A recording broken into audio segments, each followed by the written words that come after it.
The regular City Commission meeting for Tuesday, September 27, 2022 may come to order. I want to remind everybody who wasn't here for the past meeting, silence your cell phones. You don't have to turn them off, just put them on silence. There's always that one person everybody looks at. Okay. City Clerk, can you call the roll? Yes. Vice Mayor McGurk, Here. Commissioner Hartman, Here. Commissioner Colodi, Present. Commissioner Sachs, Here. and Mayor On is joining us virtually. Here. Thank There you. he is. All right, the mayor has some commitments that he's attending to, so he's going to be with us virtually. Like to do the invocation and pledge of allegiance. Police Department Chaplain Pete Carter is here. We'll give the invocation. Please stand and remain standing for the pledge of allegiance after the invocation.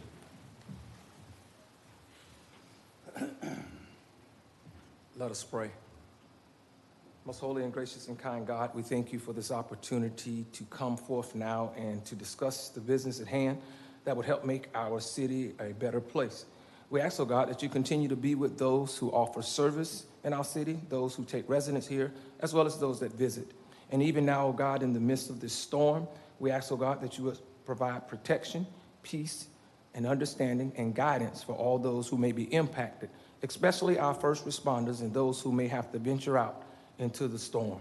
We pray, oh God, that you will allow them to move safely and swiftly, and we ask that you would keep us all in that care. It is in your matchless name we pray. Amen. Amen.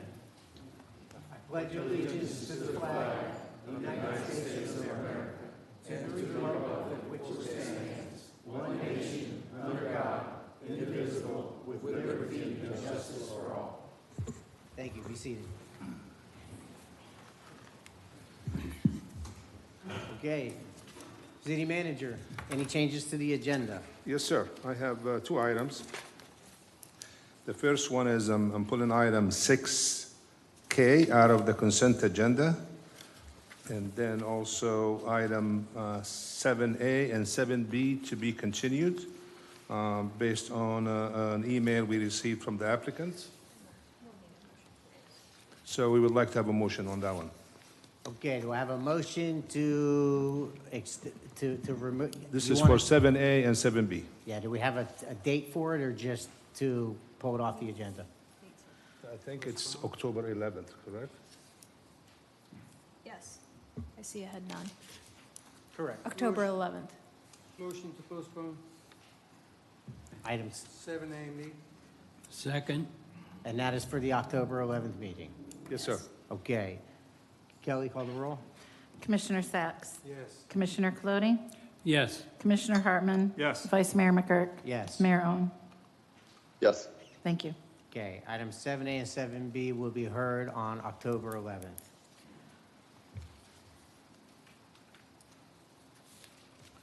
Okay, so we don't have any awards, announcements, or presentations, but there is something I want to take a minute to do.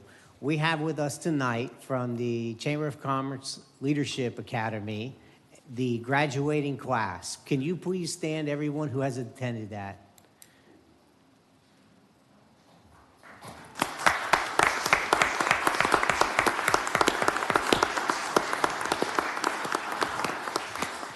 I want to thank you all for the time you took to attend that academy and participate in getting to understand how our city works and showing the leadership. We have Stephanie Ford, who's Executive Director of the Chamber. Is there anything you'd want to come up and say real quick? Now, I say I'm not going to put you on the spot, but I guess I kind of am. That is. Just, you know what, tell us about the program and how people can sign up for it in the future. Well, thank you so much for recognizing the program and the chamber this evening. The class, we are in our third week of class. It's an 8-week program, and there are 19 attendees, and we're learning all about Southeast Volusia. So everybody's really excited. It's off to a great start. We're slowing down a little bit this week, and then we'll pick back up next week. So I'm very excited to have it, and the support from not only the city of New Smyrna Beach, but Southeast Volusia has been incredible supporting the program, everybody kind of coming on board to help make it happen. So we're relaunching the leadership program that used to take place a while back, and we're very excited to be able to bring it back and hope to continue for the next many, many years. So Wonderful. Thank Thank you. you, Stephanie, and you did a great job being put on the spot, like a pro. And I did want to give a shout out. We had 4 city employees who are part of this program. We have Tracy, Sharon, David, and Officer Mechtel. And so again, I want to appreciate y'all putting in the time and participating in the Leadership Academy. And again, contact Stephanie Ford at the Chamber of Commerce if you or anyone you know has an interest in participating in future academies. Thank you. Okay, at this time, I'm going to open up public participation. Now, the items we're hearing tonight, you're going to be speaking on those items individually. So this would be for items not on the agenda. The budget items you're going to hear, and there's a parking issue. So those all have public participation. Anybody who would like to speak anything and everything else possible, please come up, state your name and address for the record. And you have 3 whole minutes.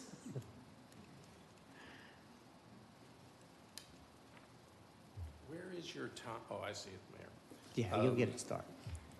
Good evening, ladies and gentlemen. My name is Ted Noftel. I'm a candidate for County Council District 3. Little about my background.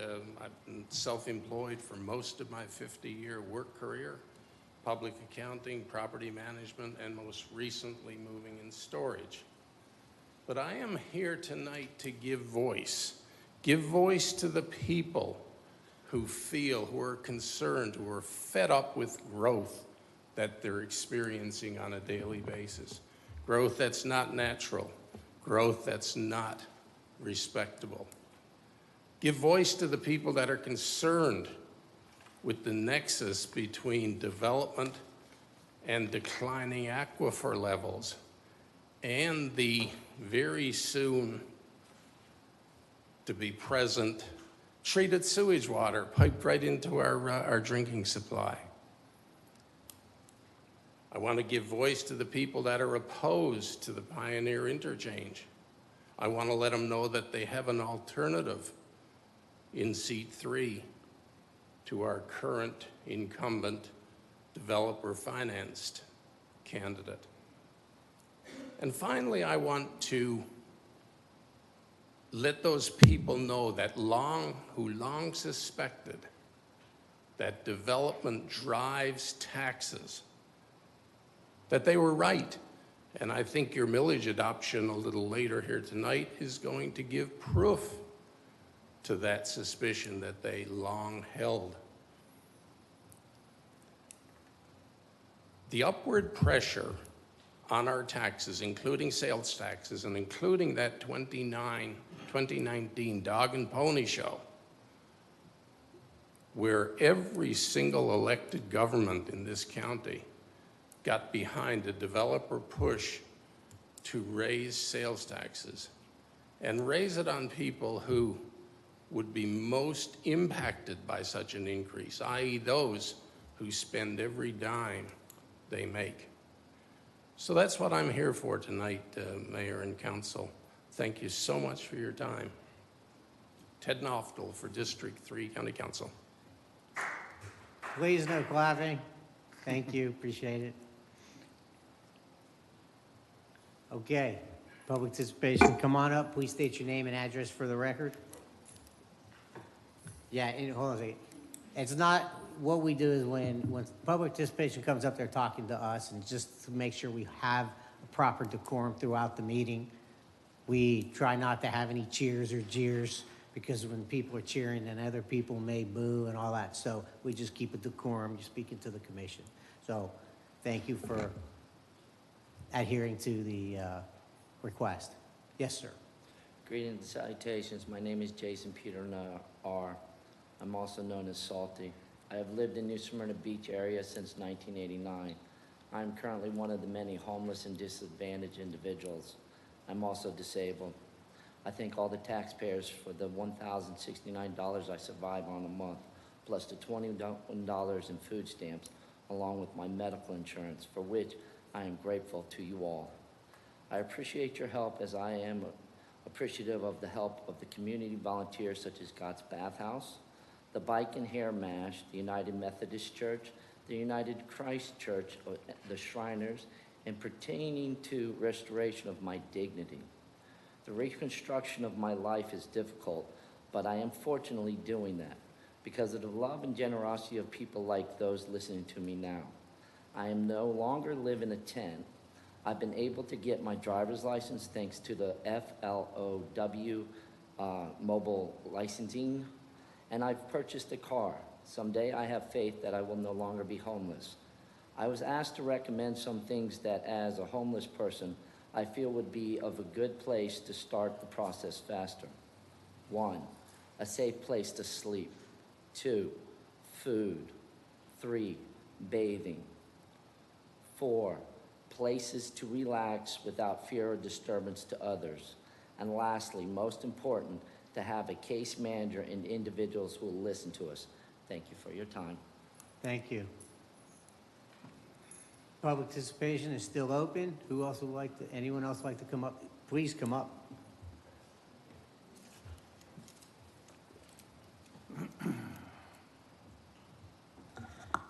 Hi, good evening, Commissioners. I'm Teresa Pope, CEO of New Smyrna Beach Housing Authority, and at 1101 South Dixie Freeway, New Smyrna Beach. First, I want to say thank you for bringing the homeless and disadvantaged grant back to the agenda tonight. I would like to give you a little bit of statistics of what we've been doing with our community. COVID hit us really hard in 2020, shut down our community resource center, which helped our homeless and disadvantaged folks. During that time, we still served the homeless and disadvantaged, just in a different way. We started a drive-through food bank, and we served 40 to 50 families every week. It started with the senior bags, which was part of the homeless disadvantaged grant. When the family started driving up saying they lost their jobs, they couldn't get unemployment because it was backed up, they couldn't get food stamps, and crying, we opened it up to the entire community. And so I'm going to give you some statistics of the families that we served through COVID. In food, we served 729 families, the total of 4,096 seniors, women, men, children, and homeless, for a total of $20,842. We served 578 families with food stamp applications over the phone. We served 235 families with bus fares. We served 907 families with gift cards that were supplied by Our Lady Star of the Sea through this grant, for a total of $15,721. We also served 1,039 families with laundry products, which includes toilet paper and personal hygiene products. Also this year, our board of directors have started a transitional supportive housing program. Right now we have 3 families in that program. One of them is moving into permanent supportive housing in October. We offer budgeting, financial literacy, and credit counseling. These are families that are taking out of motels, who are paying $2,500 a month for a motel, and are facing the barriers of not having first month, last month security deposit, all of that money that they need. And so we bring them out, put them into our development corporation open properties that we have. They pay rent, they have a 6-month to a 1-year lease, and we provide them the services they need to become self-sufficient within that year. And then we open it up for the next family. Our office is now open and running again at our new location, 1106 South Orange Street, which is right across the street from the Shriners Club. So Shriners offers hot meals on Tuesdays and Thursdays for our homeless and disadvantaged. God's Bath House comes on Thursdays, hooks up to our water supply, and our homeless get baths and showers and everything that they need. They get their food, they come over, they take showers, they sit in our yards under the tree and eat and are served at our location. So I want to thank you again for opening this opportunity for us. Thank you, Thank you. Teresa. Appreciate all the work you all do in the community. Thank you. Yes, ma'am. Come up, state your name and address for the record.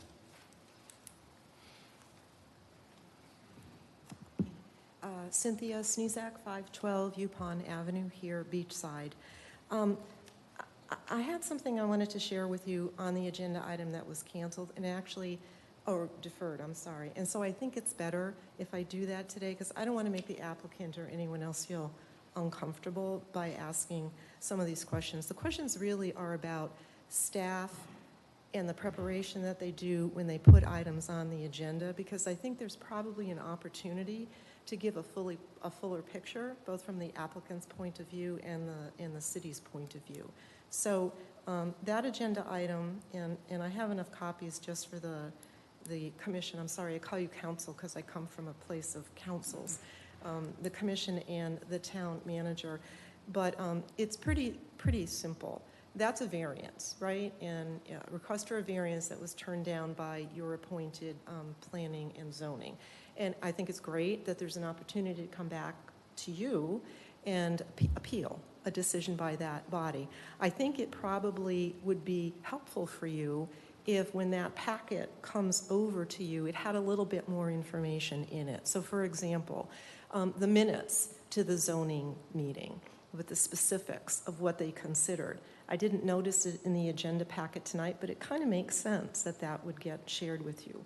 Photos. Very clear photos, not the applicant's photos necessarily, but clear photos that show what the driveway situation looks like after the driveway had been poured right up to the property line. Because I don't know that you all would have the time to do that. It happens to be near my church. That's the only reason I was there. The other is to, I guess, ask that you be clear with the town members, the city population, on what it is that we should be prepared to do when we're dealing with planning and zoning. So I'm going to take a break for like 10 seconds just to give you these papers. No, ma'am. Please. City Clerk, thank you. So I personally have benefited from getting my permits to do some very necessary and expensive repairs to my home. So I appreciated the opportunity for staff to be able to explain the process to me and send qualified inspectors out to review the process, etc. So I don't think there's anything bad about shortcutting a process. I also understand it's sometimes confusing whether or not you really need a permit, and I think that's what may have happened in this situation. But I think it's important that the P&Z be clear on what you would consider if you wanted to overturn something. So I'm going to do a very simple visual. So this is the driveway, right? Right now, before it was poured, it had two lanes, 8 feet each. Ma'am, I hate to, you have 3 minutes. You're okay. You're winding down, so go ahead and I'll let you finish up. There's lots of ways to solve a parking problem when you don't have enough room to open your door and get onto concrete.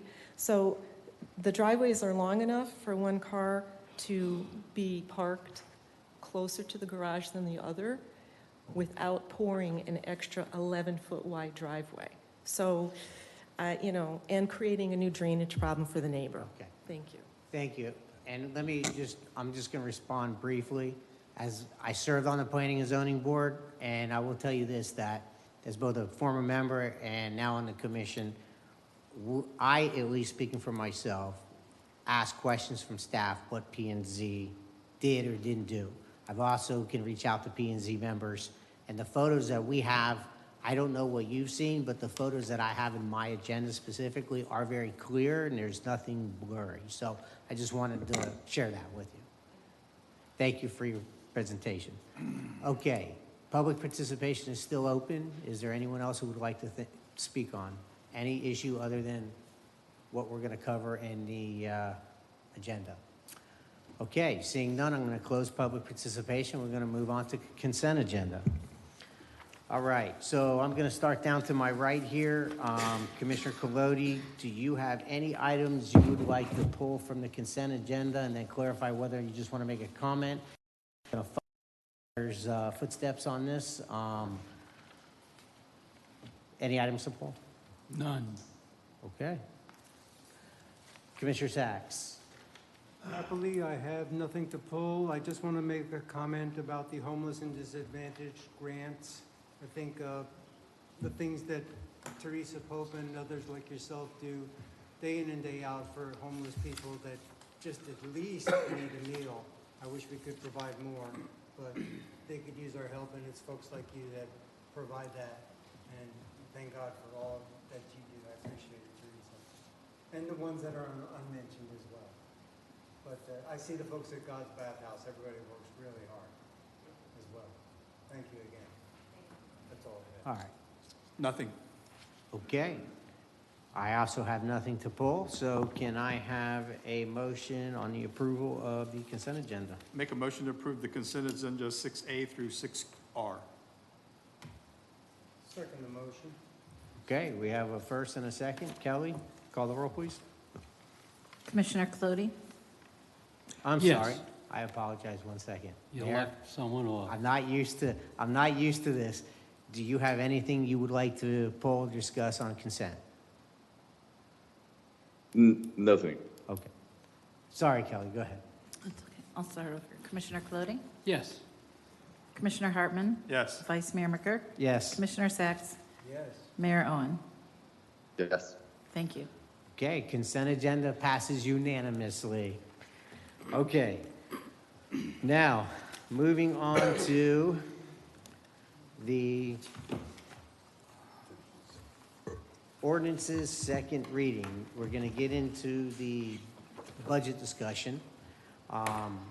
We have a number of different budgets to approve. It's broken down, and I'll ask for public participation during each one of those. What I would first like to do is, I do want to make the statement that we have spent 9 months on this. I'm going to have staff give a brief summary on the issues that we have already gone over. And then I think the way I'd like to handle this is, I'd like to go down and see how people feel about it. And then we'll deal with, after seeing where people are at, if there's consensus, and if there's not, I'll work on trying to see where, if we can get some kind of consensus, and move it along in a reasonable manner, knowing that we've spent 9 months on this.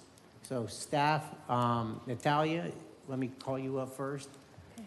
Ordinance number 6022, an ordinance adopting the annual budget for the Utilities Commission, City of New Smyrna Beach for fiscal year ending September 30th, 2023, providing for public hearing, providing for conflicting ordinances, providing for severability, and providing an effective date. Thank you, City Attorney. We're going to have a brief presentation by Natalia.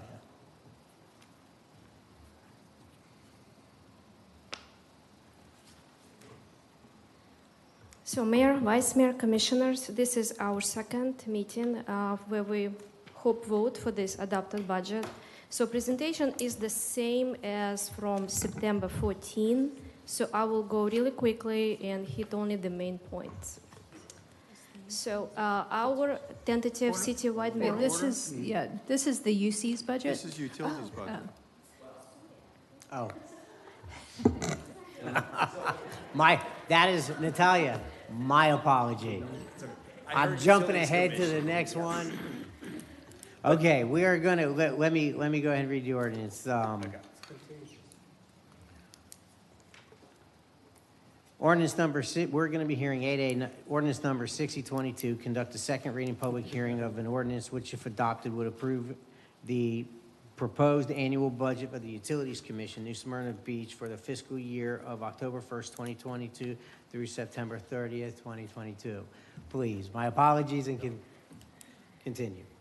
So, I mean, up above there is the citywide millage, but that's, so our budget, fiscal year 2023, as consistent with prior, it's our standard budget, capital, and O&M, our operating and maintenance expenses. We are focused on electric reliability, water sustainability, our programs that we've had in place and that we continue to follow up on to improve the reliability and resiliency of our infrastructure, electric and water. So we request your approval and go from there. So right now is a really good time for you to either request more or show off what you got, because the next 3 days, we're gonna be really calling on you to. No, we are, and You sure we're you don't actually, need- as a side note, we are preparing and we're ready. We're at the Emergency Operations Center tomorrow at 2:00, and we are preparing for our electric and water to make sure that we can restore and as quickly as possible with the impending Hurricane Ian. So. We have a lot of confidence in the UC of what you guys do and how you guys are gonna handle it. Look forward to it. And Okay. We'll get it done. So with that said, are there any comments or questions for UC? Go ahead, Commissioner Colodi. Good evening. Good evening, Basically, I went through the budget. I have no real questions on the budget. I think it's fine. It's something you put out there, but I just want to make one point. During the past year, you've had certain increases due to purchasing utilities from, purchasing power from out of the area.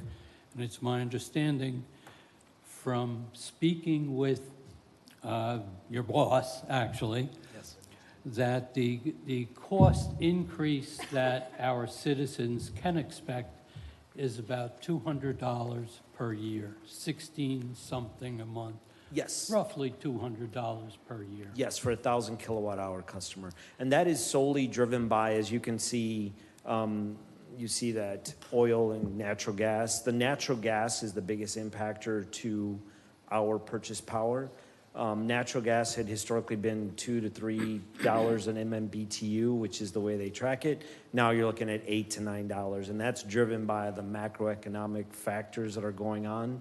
We, earlier this year, we had a $7.8 million over recovery that we gave back to the customer. So we're always looking forward to procure the lowest cost and reliable power. But as our peers, as well as the larger utilities, we have that. And as markets change, we will definitely adjust that accordingly. So basically, you've taken all steps that you can to minimize the amount of money you have to collect to keep it running. Yes. In that your budget doesn't contain any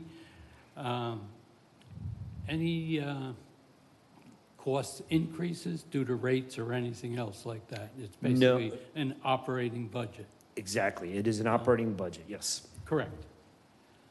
I understand. I appreciate that. Thank you. Any further comments by the commission? City Attorney, did I mess you up on reading the No, correct I read ordinance? it. Okay, just wanted to make sure I got the right one in. If there's no, go ahead. I have a comment, but not necessarily on the budget. This week, I took a phone call from a resident who lives out on the west side of town, and I shared it with both Colin and Joe. And she was very much appreciative of everything that the utilities company has done, along with the solid waste department. She had nothing but great praises for both departments and was really appreciative of everything that everybody's done and everything, and the way that, she's been treated from the day that she moved in with customer service all the way through reliability. So I just wanted to pass that on to you and the rest, everybody else that's in the audience out there today. So hats off to you guys. You're doing a great job. Thank you. And we look to challenge ourselves to continue to improve from where we're at, because as always, we want to continue to do that. So thank you. Keep up the good work. Yes, Vice Mayor. Efren, if I may, it's been quite concerning, the micro outages we've been experiencing. Otherwise, I think you guys do an awesome job for the money that we pay you. Their response is tremendous. But people are still concerned, as well as I am, about the micro outages. And you never know how long they're going to last once it happens. You do have a good teleprompter that you can call, and they give good information now. But how do you see that going forward, like for the next future hurricane season that we're in right now. Yes, as so well. there's a number of initiatives that we're doing, focusing on our large areas such as Venetian Bay, Beachside. We are working on the reliability in our capital budget for the next 10 years, but actually for the next 2 to 5 years. We have very focused electric reliability programs in there, infrastructure capital-wise, to reinforce the system, as well as for the redundancy of making sure when a line, when a feeder goes down, that we have a backup. So we're doing that. It's just, they're on the plan, we're executing them. It just, with the supply chain and such, it's taking a little longer than expected.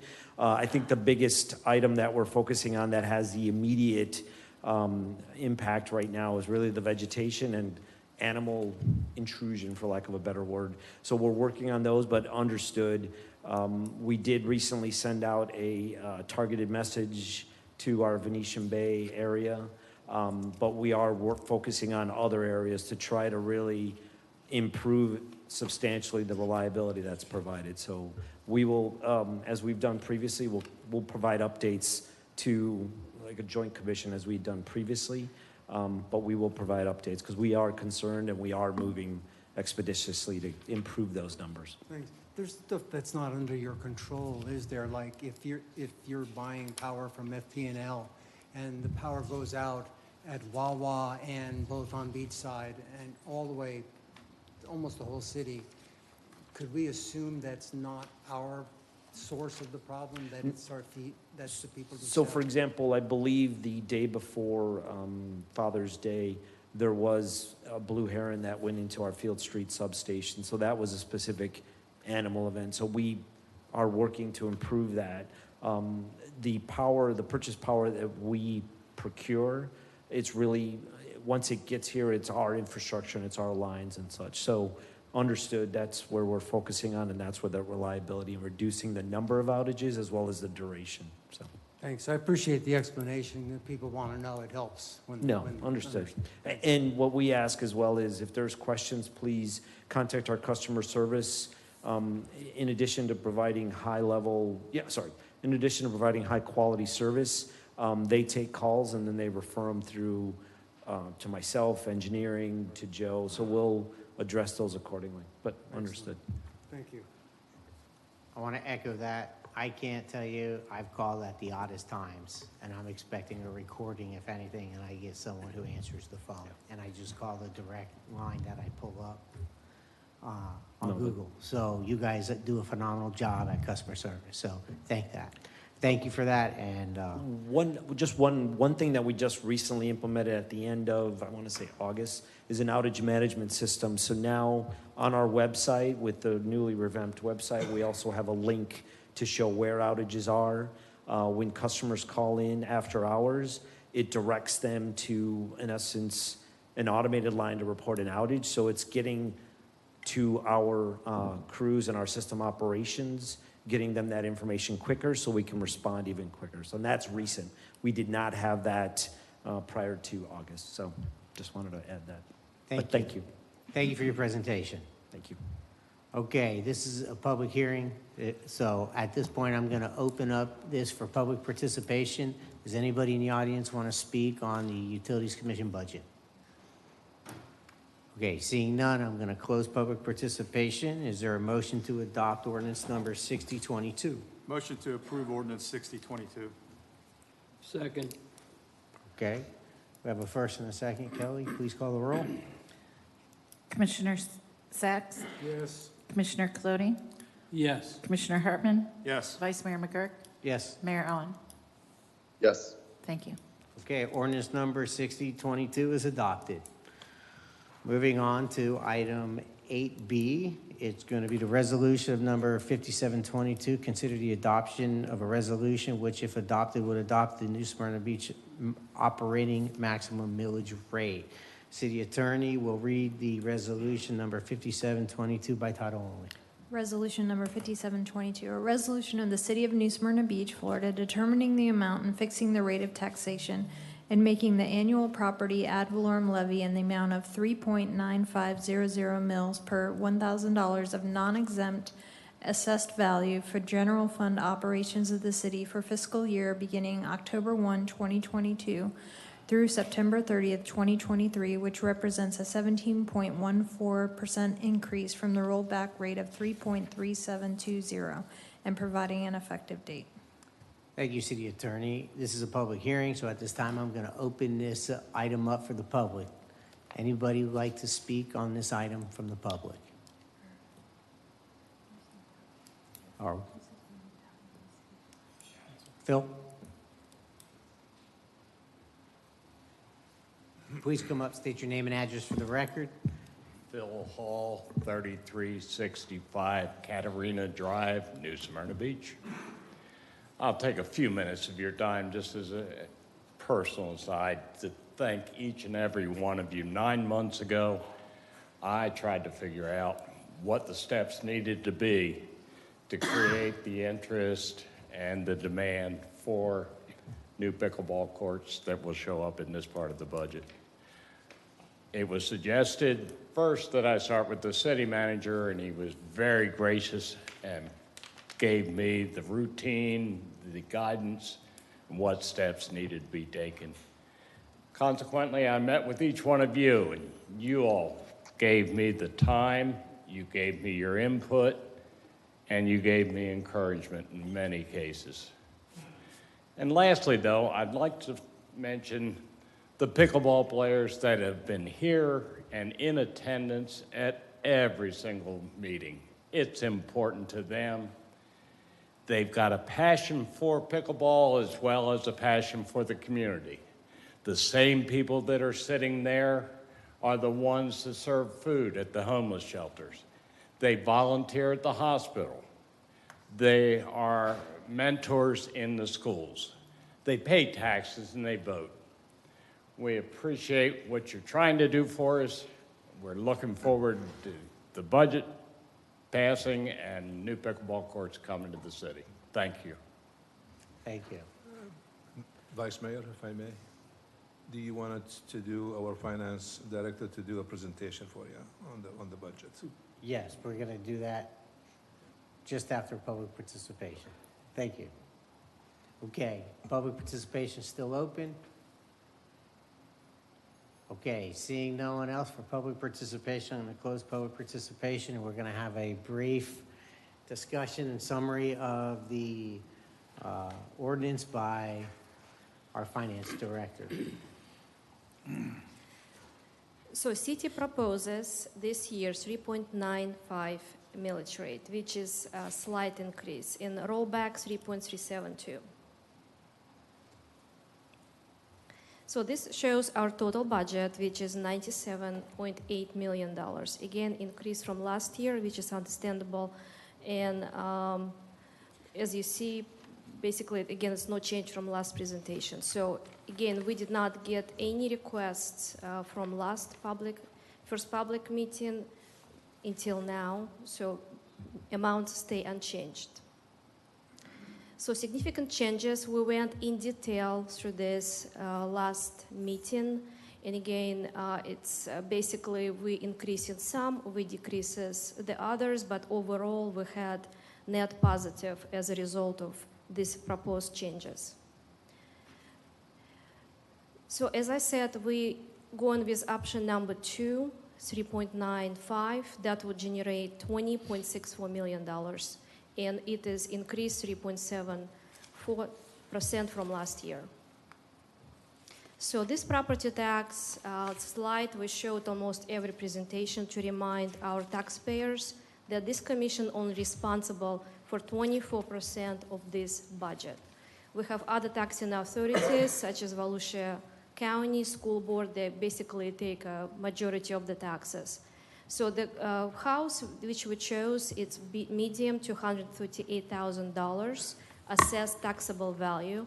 And this year increase, we're basically asking for this house, it would be about $38 a year increase from last year to this. So basically for every $100,000 assessed value, we're asking for $15. So that is comparison of proposed operating millage rate. Last year we was second from the bottom. This year Ormond Beach a little bit less than us, so but we still very much one of the lowest taxing authorities in the county. So this capital equipment project list, we went into this in detail over our many meetings. I'm going just basically go through them really quickly. And our total for all the projects this year, $19.5 million. That includes capital projects and equipment. And today is basically final vote. So this is my summary, if you have any questions. Thank you, Ms. Eckroth. Does the commission have any comments or questions for Ms. Eckroth? Yes, Mr. Vice Mayor, I do. Natalia, would you please kindly take the few minutes to explain the Commissioner Promotional Fund, which I think at this time might be around $2,000. And I have never heard of this fund until recently, and I really would like to know what it's about. I've never used it before, and I wonder what the parameters are for its use. Actually how it's used, how many people get to use it, how many people have used it. Mm-hmm. It's kind of important at this So, time. of course, so basically this is something we budget, I believe, every year, even before my time. We started around $10,000. And basically it's up to your consideration as a commission what you're going to spend that money for. We don't have any procedural, basically, how you go and spend. It's really up to your discretion.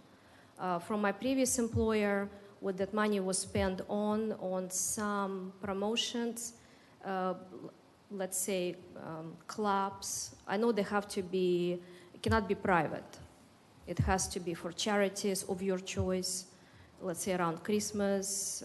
That's kind of my experience shows. But it's really your decision how you go and spend that money. And this year, I believe when we have,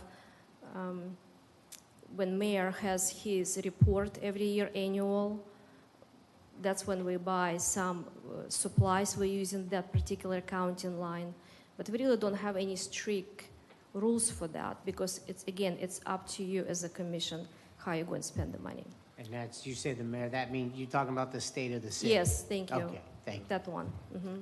And basically, each officer has the discretion to use his allotted amount for the charity or project he would like to see happen. Yeah, that's correct. That's how I see that to be done. And again, we can establish maybe really official procedures for that, and you would be the one approving it if you see something else you would like to do with this money. Commissioner Sachs, if I may, this really started, I think it's probably about a year when the mayor was elected, and I think he attended the high school scholarships. So I think he was wondering if we have any programs in terms of providing any scholarships to high school graduates. So the following year, we kind of adopted this in the budget, and it's available for the commission at their discretion. Each commissioner gets a certain amount, and they could use it for a charity, they could use it for any scholarships and so forth.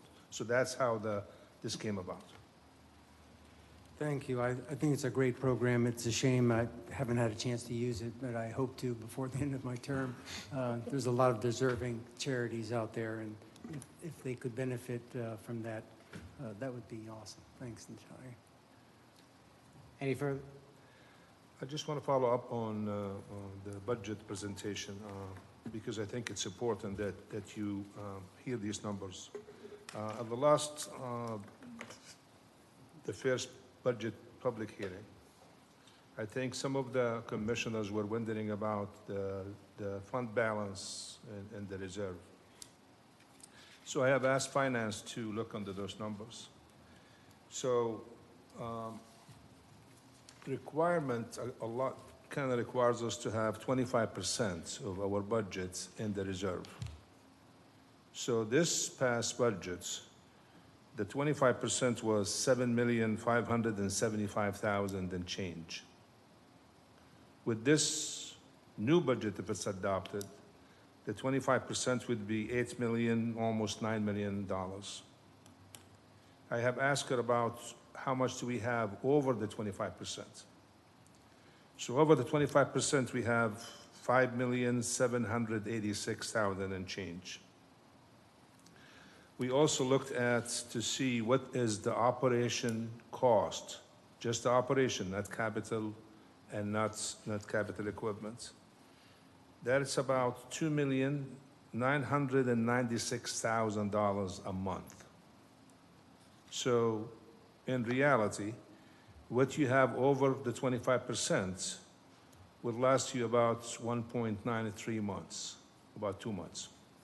So that's one. We went back and we looked at the historical data in terms of hurricane spending. So we went back to 2004. So in 2004, if you recall, we had 3 hurricanes. So that was, Francis, Jean, and Irma, or Ivan. We spent at that time $6 million plus. We looked at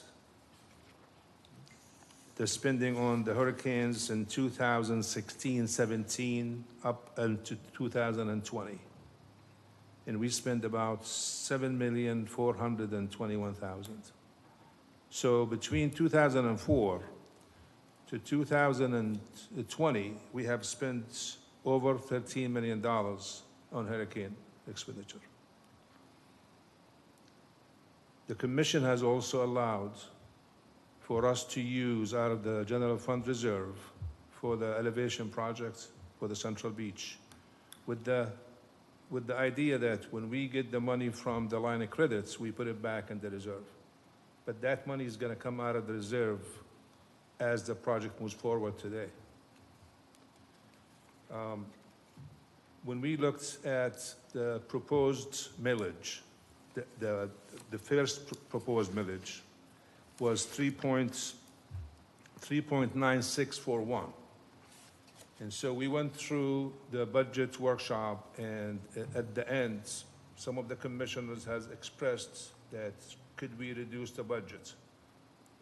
The problem with reducing the budgets, and I said that before, and probably this is the most challenging budget I ever worked with.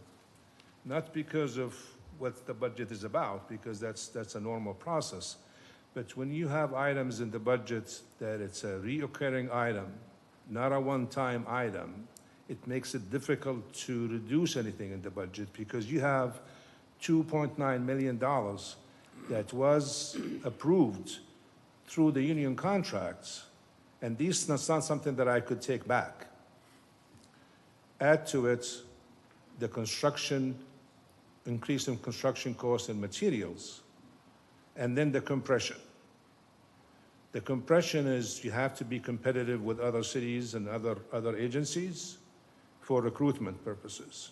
So right now we were having an issue with recruiting qualified people to the position we have because our salaries were so low. So that's what makes it so difficult. So when we looked at it, and at the end of the meeting, I think Commissioner Hartman, he said, how about if we dropped it down to 4% over the current millage? So the current millage was 3.7421, and we had proposed originally is 3.9641. So when you drop it to 4%, that makes it to 3.9608.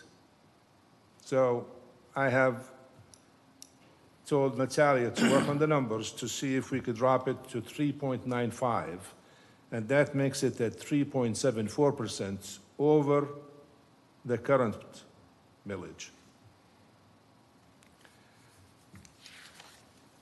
So basically the 3.95, I think, and we have discussed this during our shade meetings and at the budget workshop. With these union contracts, you have to do the increase in the millage this year.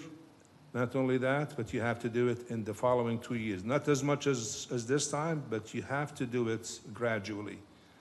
And I warned before what happened with the solid waste is we kept pushing the can down the road that at the end we had to increase it by 11.75%. So these are my brief comments, but then I'll be more than happy to answer any questions that you might have. Well, City Manager, thank you for that summary of the history of how we got to where we're at today. And like everybody's mentioned, gentlemen, we've been working on this since January. We've had many meetings, department head meetings, workshops, you name it. So what I think I would like to do at this time is kind of come down the line here and give some indication on where people are at with the current proposed 3.950 millage rate, which is a 3.74% increase, and a fair amount less from the 3.964 that was originally proposed. Commissioner Colodi, would you like to start that off? Sure. I don't support any increase above our existing millage rate. As has been stated, we worked 9 months to get it as low as the commission feels that's appropriate. I've stated all along that this is a very unique year, and I just can't support any increase. And a lot of that goes beyond New Smyrna Beach. Let's just take New Smyrna Beach first. We're increasing the stormwater fees, the trash collection fees. The Utility Commission has costs that have been thrust upon them. So every single one of the people out here, we're already paying an extra $230 per year. That's on top of what we're paying for gas, we're paying for food, we're paying for everything else that's an increase. It's unfortunate that a lot of our residents don't earn very high income levels. They're really hurting. And I can't justify in my own mind increasing that stress upon them. The city will function very well at the millage rate we have right now. Just last year, due to the increase in construction costs, or the increase in construction, our base taxable value has gone up 17%. So we're getting 17% more money than we had last year. Some other agencies, they're going to rollback rates.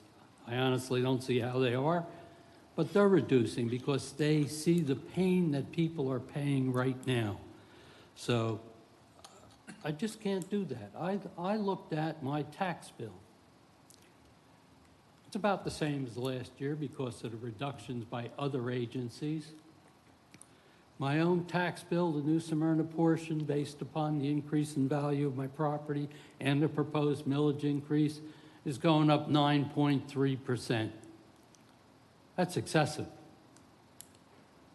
I think we should tighten our belts and keep the millage rate where it is. You go back to when we had the real depression. We had less police officers, we had less budget expenditures, we had vacant businesses on the streets.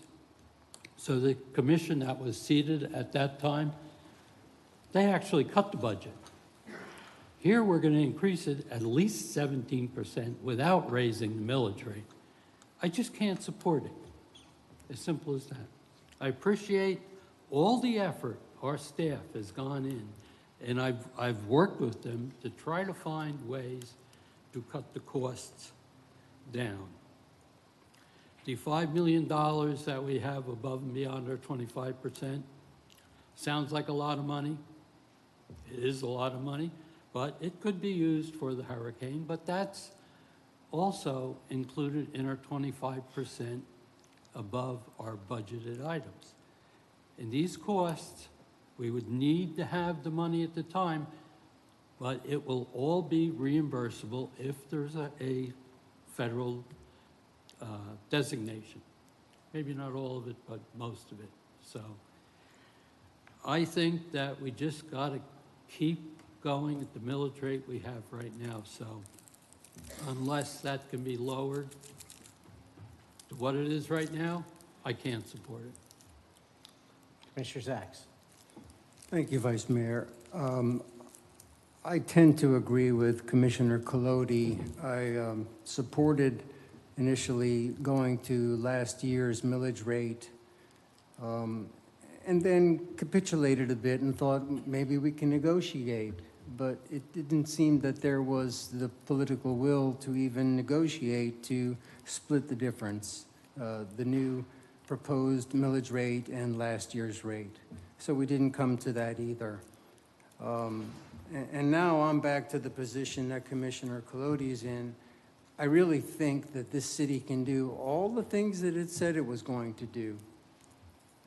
I think we even have carryovers, which I hope have some money tied to them. It doesn't seem like we have tremendous capital projects aside from the great fact that we've increased the salaries of our employees. And I had even asked, can we look at our millage when we do that tonight before we even come to the well-deserved salaries of our charter employees, which I really do care that you guys would get. But I said, can you wait? It's a tough time. It's a tough time. It is so difficult that I think it sounds a little maudlin or silly, but when you think about fried chicken strips versus a bottle of medicine, or paying the rent every month, and I know a lot of people do. I've heard this complaint for quite a few years that young people are struggling to pay their mortgage, and they're lucky to have a mortgage nowadays. And I'm thankfully not in that position, but I said to myself, look, it's my last year. I want to try again, see if there's any appetite to hold the line a bit. Yes, we can always raise the millage next year. I know other cities figured out different ways to do it. It looked like everybody's cutting. And I just read today, I'm a big fan of Google, I'll admit it. I don't mind looking up things in Google. And I found a lot of literature that said to increase taxes in a time of impending recession or a perceived recession is not a good idea. There may be alternative thoughts, but that was predominant when I Googled that subject. So I'm going to have to stick to my guns. I'm hoping that staff can find a way to fund all these things. I really think we can. That's all I have. Okay. Commissioner Hartman? I guess I'm of a different opinion. Over the last couple of years, we've had things that unfunded mandates that were placed upon us. The $15 an hour salary that was pushed on us. The citizens voted to do the Turnbull Creek land purchases. We went into that bond, but we kept the millage rate the same for those last 2 or 3 years. I think, and I remember talking, to others who served on here before, was before the 08 recession, everybody was holding the line. And then, you get to that point where all your equipment is dead or dying. The police cars aren't functioning anymore. Fire trucks were having trouble. So we've been able, over the last 6 years, is to improve the fleet to where it's a sustainable fleet now. And I think we're on the right track. Like you've said several times, the old sleepy New Smyrna Beach is not the same as it was 20 years ago. The residents have changed, the mentality has changed. There's more demand for services, more demand for police officers, more demand for traffic issues, traffic calming, those types of things. Those all have costs associated with them. And I think a lot of that has been generated by us. And we all knowingly went into these contract negotiations knowing that this was going to be we really needed to address pay for our employees. We needed to address the compression, thank you. And those things were needed. I have people come to me all going, why don't we have a planning director? Well, we can't find one. Nobody wants to come and work for the salary we want to pay. So in order to provide those services that the people are demanding, at some point in time, it's going to cost us. And I can tell you that $200 a year, I'm happy to pay that to live in New Smyrna Beach and receive the services that I get. And I've heard that from a number of the neighbors and the residents out there that I deal with every day. So I think that when we started this budget process and we started with our original millage rate, we asked staff to go back and say, look, can you get it down below 4% above our previous mill? And they did that. They looked for ways to make those improvements. They looked for ways to save that money in the budget, and they were able to do that for us. I think going forward, if we go back to rollback or even go back to the previous millage rate, we're going to be hurting even more if a recession does come in the years to follow. And I don't think it's the time to do that. My tax bills overall went down from the previous years. I can't argue with that. I mean, I'm happy with that. So I support what staff has done, and I'll support the millage rate at 3.9. Okay, I'm going to go ahead and speak and then let the mayor speak last. I'm going to extend that courtesy, even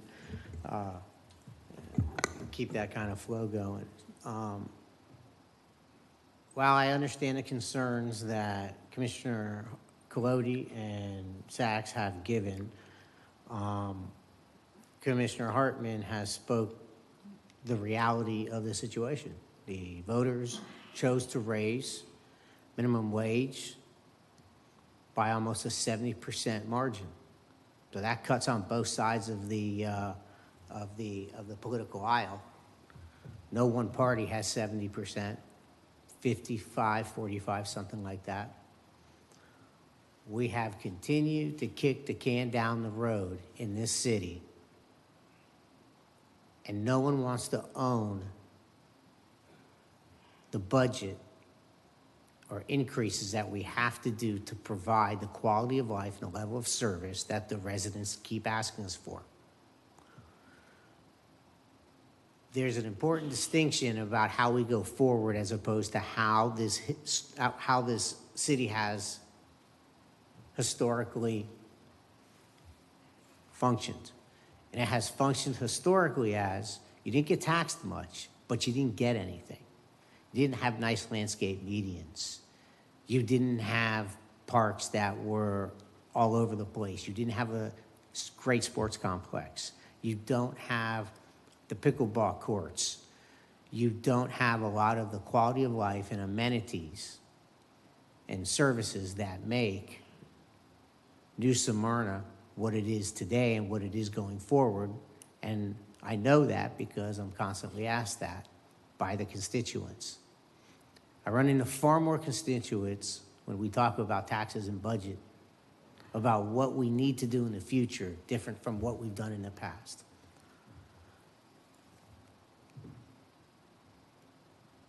If we continue to kick the can down the road and we don't do the increases that we need to do, that we haven't already, we've kicked the can down the road. Next year it's worse.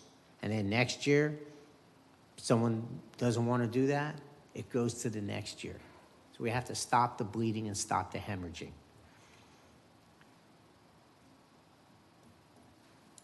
Staff has repeatedly been asked to come up with a number of reductions over the 9 months that we've been working on this budget.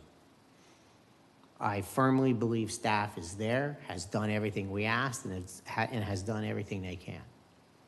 So I also will be supporting the millage rate at the current request of 3.950. Mayor, would you like any comments?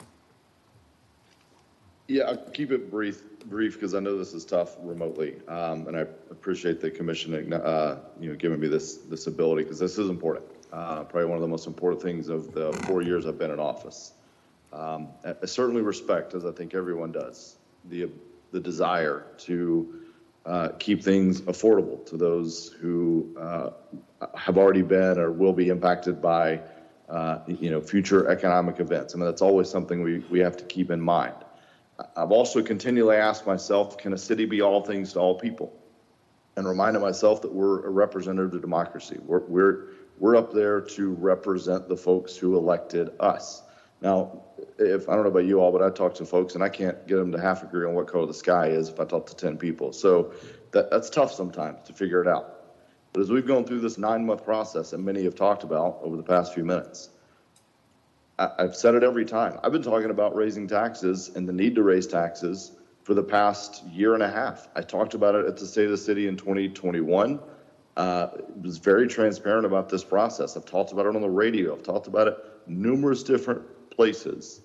And yet tonight, again, at this meeting, no one came to speak. No one was concerned.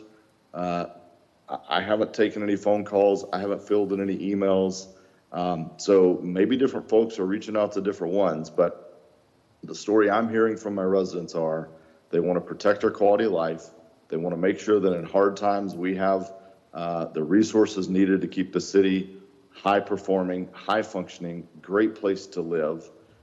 We can't be all things to all people. I do think it's a bit ironic sometimes when we want to say that we want to slow down growth, and yet we also want to keep the cost of living extremely low. Those don't run synchronous. Those are asynchronous concepts. Many of the folks tend to fight both sides of that. Look, I was a slow down growth candidate before it was the cool thing to do. So I'm very passionate about that concept. But basic economics tells us that pricing is a factor in that. So I think there's many factors in play here. We've worked hard for this. I haven't heard any specific suggestions. I've heard continually, well, I just want to cut things, but yet a lot of 5-0 votes to approve increases. So I fully support this. I think staff has done the right thing. And I think we're executing the will of the people that elected us at this point. And future commissions can make the decisions that they need to make for their day. So, Vice Mayor, I think the public has already spoken and everyone else, so I rarely get to do this. So can I make a motion? Are you okay with that at this time?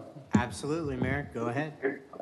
I'd like to make a motion we approve the millages presented by staff, or do you need me to read the exact number on that, Carrie? Nope. There's a motion on the floor.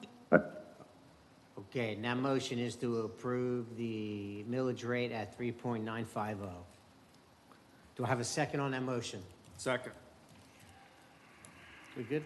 Yep. The name of the taxing authority is the City of New Smyrna Beach. The rolled back rate is 3.3720. The percentage increase is 17.14%.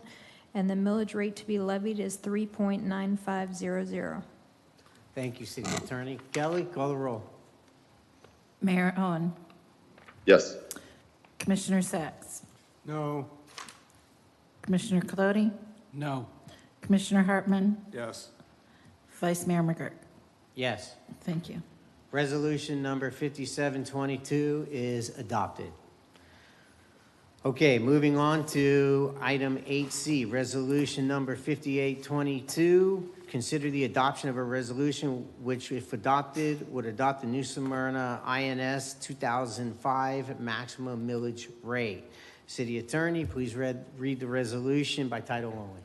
Resolution number 5822, a resolution of the City of New Smyrna Beach, Florida, determining the amount and fixing the rate of taxation and making the annual property ad valorem levy and the amount of .2176 mils per $1,000 of non-exempt assessed value for INS 2005 voted debt service for fiscal year beginning October 1, 2022 through September 30th, 2023, and providing an effective date.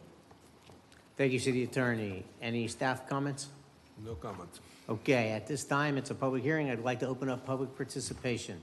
Would anyone in the public like to speak on this item? Okay, seeing none, I'm going to close public participation, and I'm going to ask for a motion by the commission. Motion to approve Resolution 5822. Is there a second? Second. Okay. Kelly, there's a Discussion? If you want discussion, yes, go ahead. This item certainly was approved by this commission back in 2005. Our millage rate for this goes down slightly every year as we pay off those bonds, and hopefully in another year or two, they'll go away completely. That's it. All right, any other discussion? Okay, Kelly, call the roll. Commissioner Colodi, Yes. Commissioner Hartman, Yes. Vice Mayor McGurk, Yes. Commissioner Sacks, Yes. Mayor Owen. Yes. Thank you. Okay, resolution number 5822 is adopted. All right, resolution number 5922, consider the adoption of a resolution which, if adopted, would adopt a New Smyrna Beach INS 2018 maximum millage rate. City Attorney will read resolution 5922 by title only. A resolution of the City of New Smyrna Beach, Florida, determining the amount and fixing the rate of taxation and making the annual property ad valorem levy in the amount of .1130 mils per $1,000 of non-exempt assessed value for INS 2018 voted debt service for the fiscal year beginning October 1, 2022 through September 30th, 2023, and providing an effective date. Okay, thank you. No reports. No staff report. This is a public hearing. I'm now opening it up for public participation. Okay, seeing none, I'm going to close the public hearing, and I'm going to ask for a motion. Is there a motion for 5922? I'll make that motion. Is there a second that? All right, we have a first and a second for resolution 5922. Kelly, call the roll. Discussion? You can have discussion, yes. You like to wait till right when I'm getting in there. Yes, please.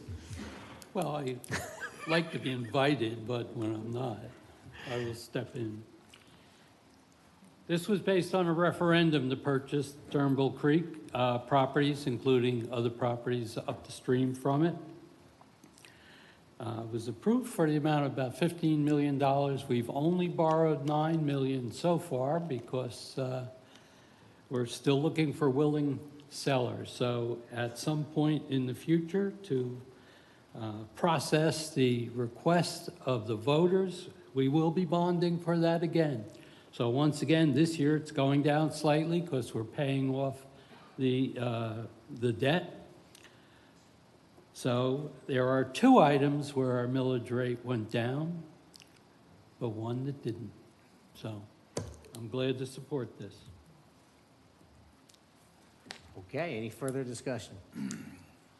Okay, seeing none, Kelly, call the roll, and do we have a first and a second on resolution number 5922? Commissioner Hartman, Yes. Vice Mayor McGurk, Yes. Commissioner Sacks, Yes. Commissioner Colodi, Yes. Mayor Owen. Yes. Thank you. Okay, resolution 5922 is adopted.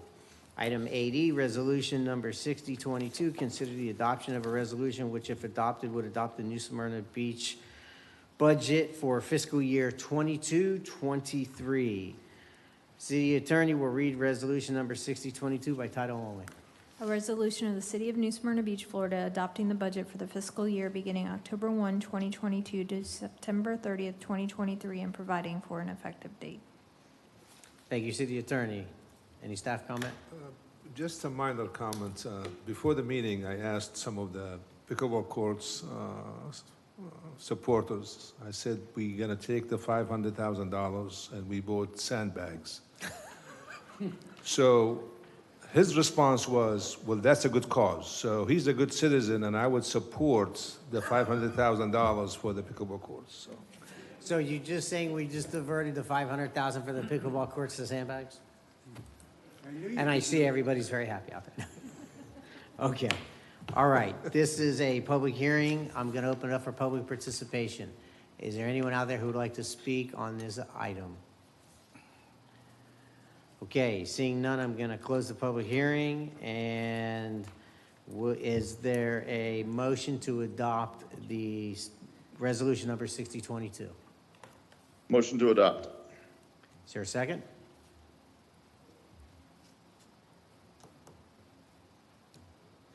Second. Okay, any discussion? You No. gotta, come on, you gotta say something. None. Okay, all right. We have a, you go ahead. So I'll approve the budget, but there are a couple lines in there that I'm not comfortable with, so I'm sure we're going to have further discussion going forward. And there is, I think, one typo also. Under the capital projects, the Fire Station 53 should be Fire Station 50 for the new fire safety management under the fire impact fees. So I think it's just a carryover from the previous presentation, so. Will do. Okay, so we have a first and a second and no discussion. Kelly, please call the roll. Vice Mayor McGurk. Yes. Commissioner Sacks. No. Commissioner Colodi. No. Commissioner Hartman. Yes. Mayor Owen. Yes. Thank you. Okay, resolution number 6022 is adopted. Moving on to item F, resolution number 6122, conducting a public hearing to consider the adoption of a resolution which, if adopted, would approve the fiscal year 2022-23 CRA budget.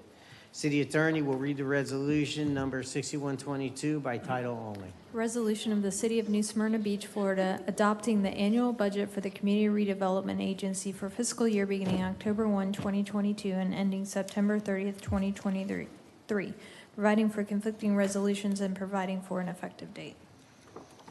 Thank you. Any staff report? No reports. Okay, it's a public hearing. I'm now opening up public participation. Would anybody like to speak on this issue? Okay, seeing none, I'm going to close the public hearing and bring it back to the commission for a motion. Is there a motion for resolution 6122? Make a motion to approve resolution 6122. Second. Any discussion?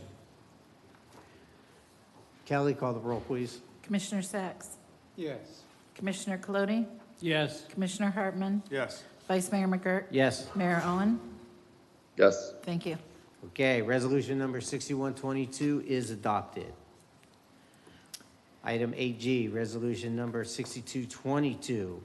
Consider the adoption of a resolution which, if adopted, would approve reappropriation of the fiscal year 2021-22 CRA fund balance to specific and amended CRA capital projects in the fiscal year of 22-23.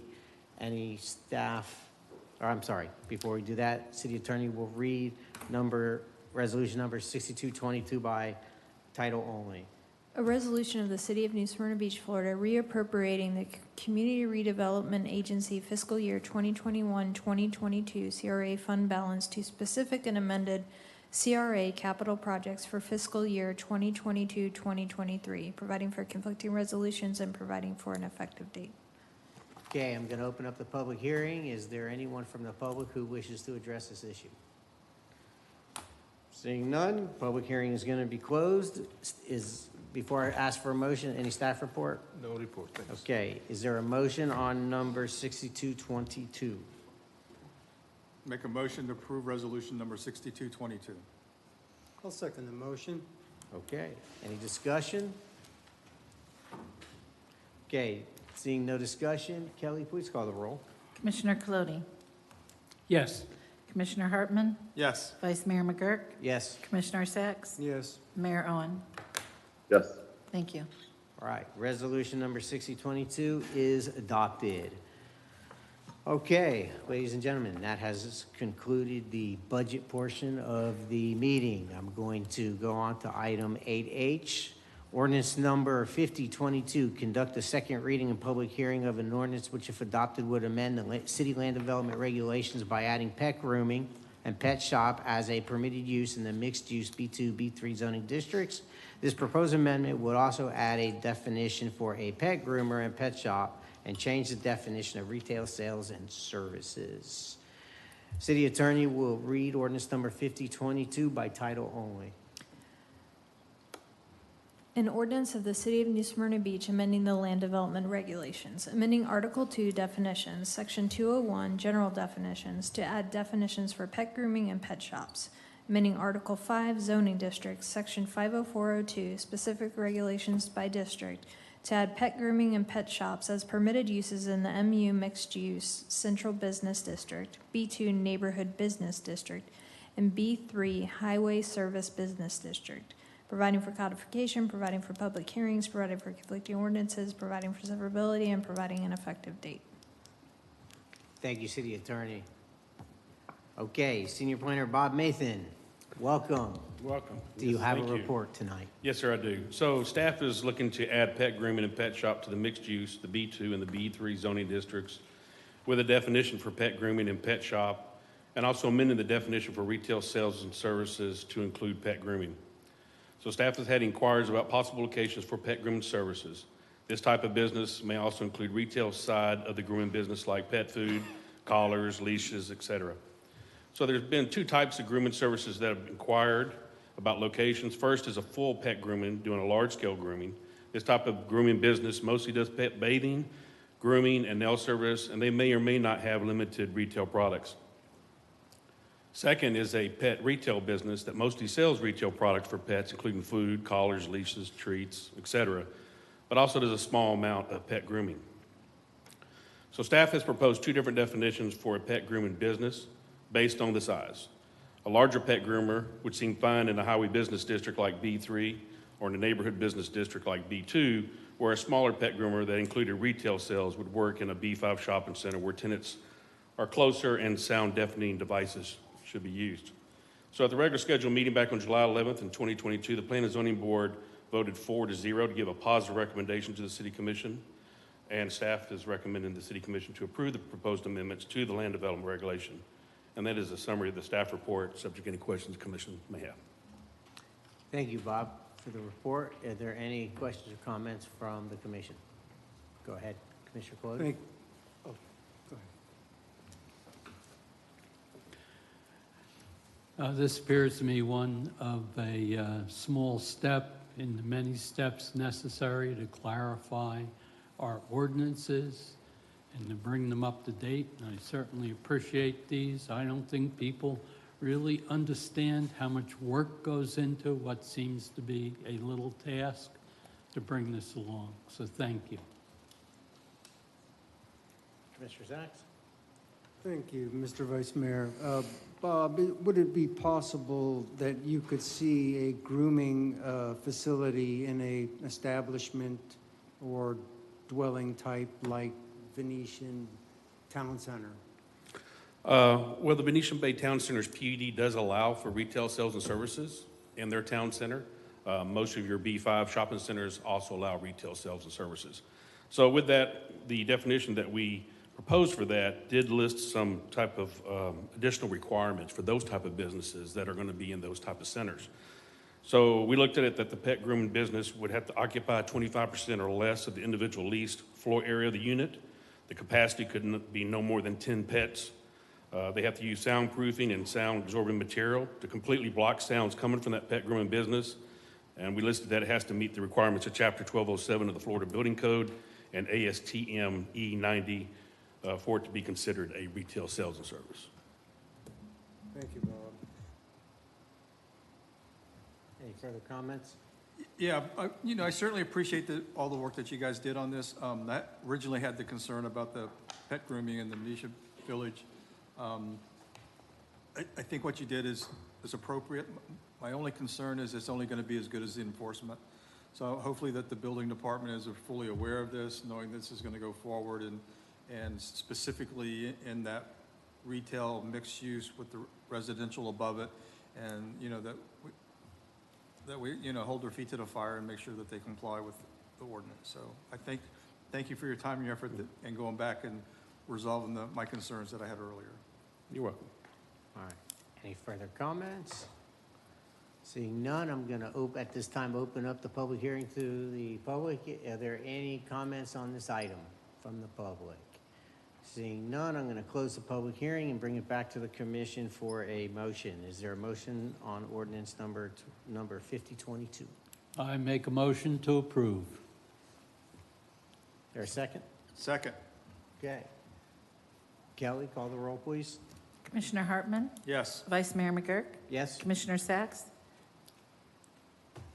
I see a possible conflict. I have to vote no. Commissioner Clody, Yes. Mayor Owen. Yes. Thank you.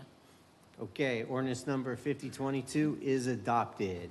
Moving on to item 8I, ordinance number 5822. Now, 5822 and 5922, I'm going to hear those together. We're just going to create separate motions for each one. City Attorney will read the ordinance 5822 and 5922 by title only. 5822, an ordinance amending the legal description of ordinance number 2720, which annexed 1.1 plus or minus acres of property located on the north side of Pioneer Trail, west of Sugar Mill Drive and east of Clubhouse Boulevard, addressed as 2835 Pioneer Trail, into the city of New Smyrna Beach, providing for conflicting ordinances and providing an effective date. Ordinance number 5922, an ordinance amending the legal description of ordinance number 2920, which rezoned 1.1 plus or minus acres of property addressed as 2835 Pioneer Trail from Volusia County zoning to City A3A Transitional Agriculture Airport Overlay, providing for conflicting ordinances and providing an effective date. Thank you, City Attorney. Bob, you're going to present for staff? Yeah, so we're going to keep very brief. So we have an annexation and a rezoning application. This application did come before you before, but we had an actually incorrect legal description to the original ordinances. So we're bringing them back tonight to get those legal descriptions corrected and get that annexation on the books. Okay. At this time, it's a public hearing. I'm going to open up for public comment. Any comment from the public? Seeing none, I'm going to close the public hearing and bring it back up for a motion on 5822 only. I'll make that motion to approve. Do I have a second? Second. Okay. Okay. We'll give it to Randy. We'll let Jake get the next one. So we have a first and a second. Go ahead, call the roll. Vice Mayor McGurk, Yes. Commissioner Sacks, Yes. Commissioner Clody, Yes. Commissioner Hartman, Yes. Mayor Owen. Yes. Thank you. Okay, motion passes. 5822 passes. Do I have a motion for 5922? I'll make the motion to approve. Second the motion. And a second. Seeing no discussion, Kelly, please call the roll. Commissioner Sacks, Yes. Commissioner Clody, Yes. Commissioner Hartman, Yes. Vice Mayor McGurk, Yes. Mayor Owen. Yes. Thank you. Okay, ordinance number 5922 has been adopted. Item 8K, ordinance number 6122, conduct a second reading and public hearing of an ordinance which, if adopted, would discontinue the current parking lease program. City Attorney will read the ordinance by title only. An ordinance of the City of New Smyrna Beach terminating the city's parking lease program and grandfathering certain addresses as conforming as to parking until a replacement lease parking program is established, providing for public hearing, providing for conflicting ordinances, providing for severability, and providing an effective date. Thank you, City Attorney. At this time, Assistant City Manager Ron Niebert is going to present this item. Thank you, sir. At its August 30th workshop, the commission directed staff to prepare this ordinance to eliminate the city's parking lease program located in the Flagler Parking District. The lease program allowed businesses to lease parking spaces from the city to meet their regulatory parking requirements. There are currently 10 businesses that are leasing spaces, a total of 88 spaces from that, and generating $13,900 a year in revenue. In addition to the elimination of this new revenue, the elimination of the program would create non-conforming uses of those businesses that currently lease the spaces. However, the ordinance as presented would exempt them from the non-conforming status. Therefore, they would act as if they are conforming in terms of the regulations as they relate to parking. The concern of non-conforming uses is most significant, particularly right now with the weather event we have coming. If a non-conforming business is damaged beyond 51%, they can't rebuild unless they build that facility to conform to all the regulations. So there's an important factor in terms of exempting these businesses from the non-conforming regulations of our ordinances. Thank you, Ron. Comments Yes, one item caught my attention when the attorney was reading the introduction. It said they would be grandfathered in until such time as a new program is created. Could you explain that? Sir? Could you explain that? Yes, sir. I think the intent is that at such time, once the city were to develop new parking regulations, that we could either grandfather them in continually in terms of parking requirements, or develop a new program by which everybody could conform. And the variety of opportunities to address that are numerous. Obviously, one component would be that we eliminate on-site business parking requirements from businesses. Typically, in my experience, downtown communities don't have any off-site parking requirements for downtown businesses. In my experience, New Smyrna Beach is the exception and not the rule. So one component would be to create a parking program or regulations where we would eliminate parking requirements, off-site parking for businesses, and obviously try and address that through a large parking development program. Okay, but if it's discontinued, if they're grandfathered to a certain point, when we replace the program or dissolve it completely, let's say we make a new program that requires them to pay 10 times as much per parking space, and they can't afford it. Do you close them down at that point? If we're requiring them to enter into a new program, Correct. it's They a could- total unknown. Well, they could be non-conforming, or it's an issue you guys could take up at that time and decide how you want to handle it. You know, it's something that could be decided then. I'd rather decide it now. I see no reason to discontinue it to start with, and to take away the income for whatever reason we have it. We do have maintenance on that lot. We have allowed businesses to develop in violation of our ordinance with a means for them to make them legal. And we're altering the terms of the original approvals that they had. And I just find it problematic.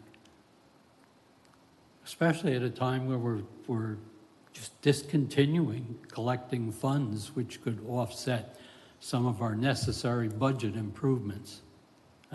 I can't support it. Any other comments? So I'm going to go ahead and make a comment on this. So anytime I'm very much against creating non-conforming uses. However, this is a special situation where the city, with all the good intention in the world, starting with the 1985 CRA and trying to foster economic development and new development and reinvestment into Flagler Avenue particularly, we kind of created with all good intentions, an albatross over a couple decades. The current system we have in place is very confusing, is very unfair, and I don't want to get into the specific details if I don't have to, but I think that residents and business owners have, I think, accurately questioned not the legitimacy, but the integrity of the program. And again, something that has evolved slowly over time with all the great intentions over decades. We have this albatross. We need to get rid of it. I do agree with Commissioner Colodi that it creates a lot of heartburn for me to create a non-conforming use without knowing what kind of situation we're going to put those small business into. Ron, I've spoken to you about it, and I will tell you that I will be the first person to fiercely defend against any kind of new legislation that is a hardship for the current small business that are there. And as I understand, creating a non-conforming use with the language that Commissioner Colodi questioned, they are protected until we come up with a different program or make some sort of final decision on whether or not it's done and concluded by deciding we're not going to have a program, and which they will become a conforming use at that time. Is that correct? That would be the goal, yes, sir. Okay, so I might jump on the other side of this dais and start yelling at people to defend that small business if we do something that is going to be harmful for the small business. I'm going to support this because I believe the current situation is tremendously unfair. We're double dipping on parking spaces, all kinds of issues with it. All right, at this time, I'm going to open up the public hearing for public comment. Is there anyone who would like to comment on this issue? Please come forward. Come up and state your name and address for the record.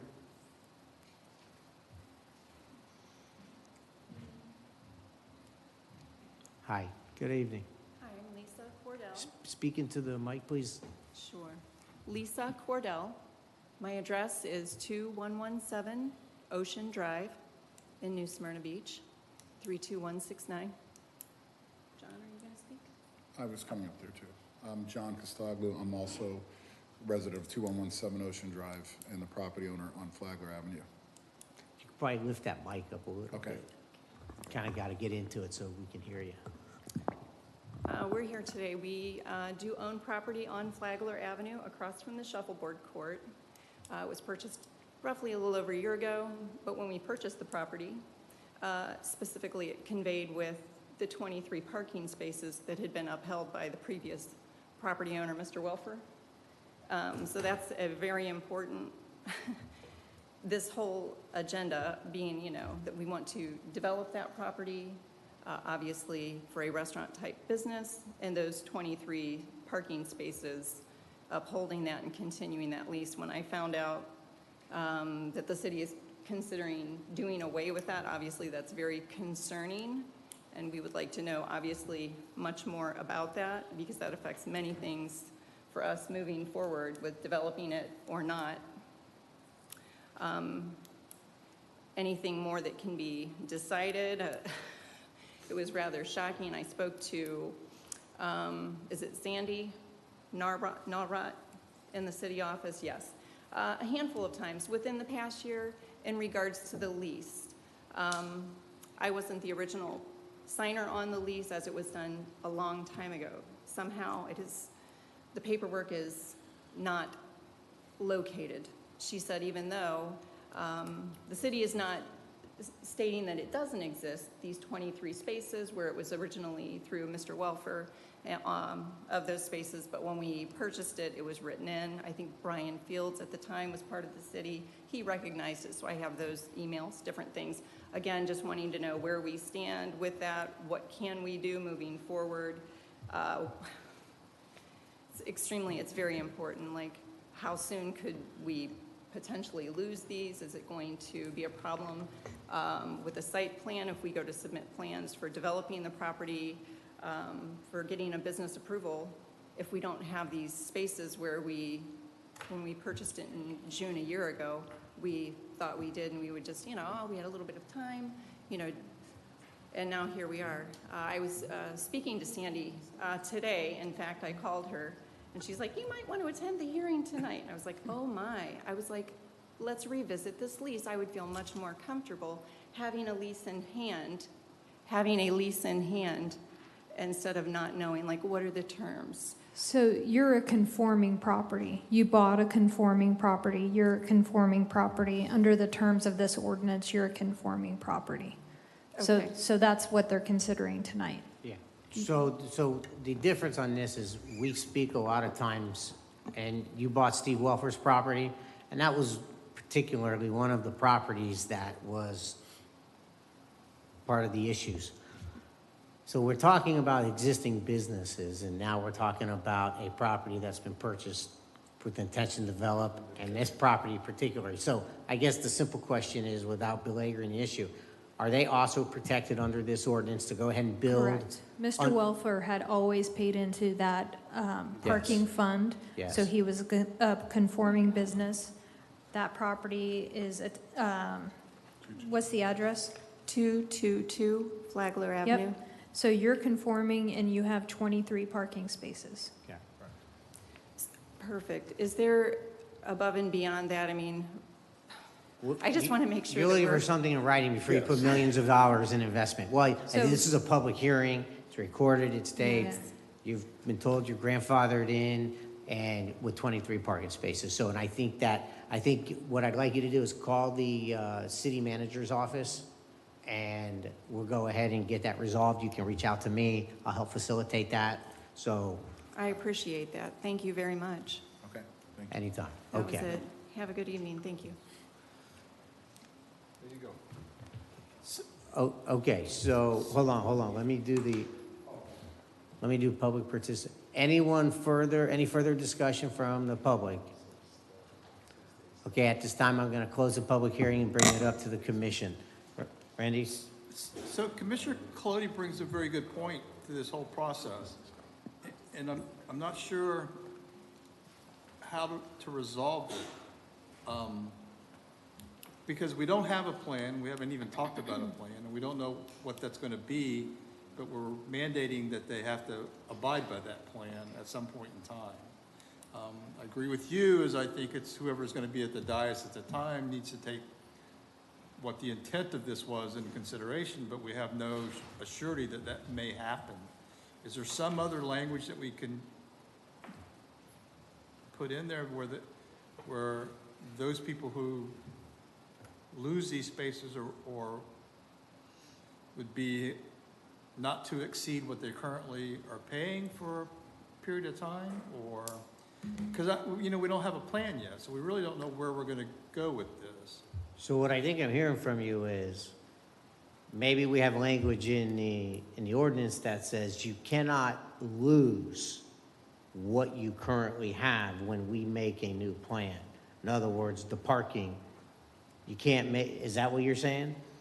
Either that or your costs won't be exceeded by, 50% above, what you're currently paying for, I don't know how to resolve that. If I may offer a suggestion, if the plan at a future date still incorporates the potential for leases, we could give the existing leaseholders first right of refusal to release those number of lots that they are currently leasing.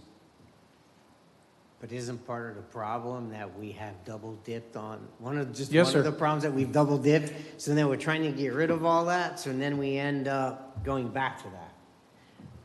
So I like the idea of the current property, people who are currently going to be affected by this cannot be negatively affected by a net loss of parking space. Because the issue is really parking spaces.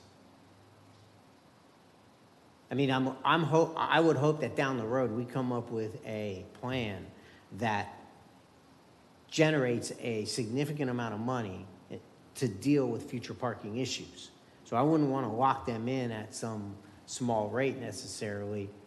Now, they would, I think, at least in my mind, pass that on to their customers.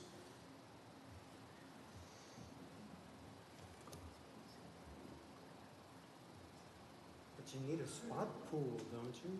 I mean, people can be grandfathered in, but what happens to the rest? Well, we haven't tried, that's the whole thing. We're just making sure the existing don't get. Commissioner Take the cart Clody? before the horse, but we still have the problem of not enough parking spaces. Okay, I have an important question. Why are we even doing this? Who has asked us to do this? What's the emphasis behind this? What does this do? What positive benefit is there for doing away with something that we have, which is flawed, but what's the benefit of doing it? When for years, I know this property, I know the previous owner, he was very adamant about paying his money. Well, I think there's a lot of flaws in including that some people get the parking spaces and other people don't, but we've double dipped. So the question is, do we have more parking spaces to allocate to people or not? And do we No. double dip, triple dip? It was so I think that it needs to be cleaned up, and I certainly support. I'd like to think that I got this to come forward, but I don't think I did. I think that there was a lot of discussion from people on Flagler who had expressed a lot of concern over the fairness of the current system. Okay, to use a phrase I often hear, this is called kicking the can down the road for no benefit at this time whatsoever. I just can't support it, that's all. But, I mean, the benefit is you're getting rid of something that's broke, and we're having issues with compliance anyway. So, I mean, it's broke, it's not working, and it needs to get fixed. We just don't have the fix yet.